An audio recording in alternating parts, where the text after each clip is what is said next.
Terima kasih Mbak. Bu, apa benar Daya beli Bu Ani? daya beli? Iya, daya beli masyarakat. Daya beli masyarakat semua apakah di Indikator daya beli masyarakat mungkin kita harus lihat banyak hal. Ada banyak studi yang menunjukkan indikator yang paling frequent yang kita lihat kan seperti consumer confidence, tapi itu mungkin basisnya di perkotaan. Apakah indeks kepercayaan konsumen, consumer confidence, atau indeks retail, atau indeks purchasing mereka, pembelian mereka, kita melihat masih pada level yang stabil dan tinggi. Artinya tidak ada koreksi yang tajam tiba-tiba menurun tajam.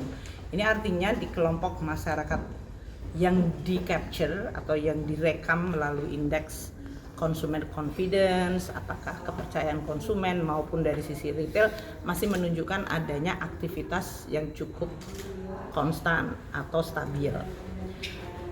Mungkin kalau persepsi mengenai daya beli yang berasal dari tadi studi mengenai kelas menengah.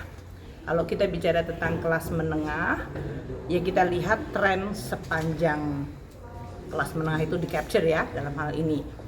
Ada sebagian kelas menengah yang turun kepada kelompok yang rentan, tapi dari kelompok miskin ada yang naik masuk kepada kelompok yang menjadi aspiring middle. Jadi dalam hal ini kita melihat adanya dua indikator, yang miskin naik tapi yang kelas menengah turun. Penurunan kelas menengah biasanya karena inflasi.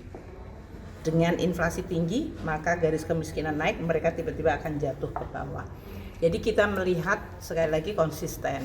Namun kita tetap mendengar ya dalam hal ini. Umpamanya terjadinya PHK di satu tempat, tapi di sisi lain ada job creation. Menurut statistik 11 juta lebih dalam 3 tahun terakhir angkatan kerja baru atau lapangan kerja baru terbuka. Tapi ada PHK. Jadi ini semuanya kan harus dilihat secara keseluruhan.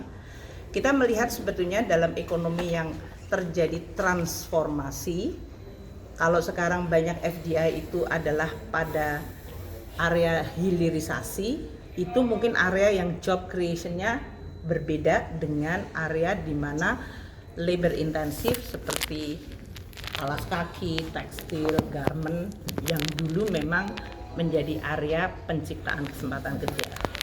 Another thing adalah juga munculnya kesempatan kerja baru karena sektor digital.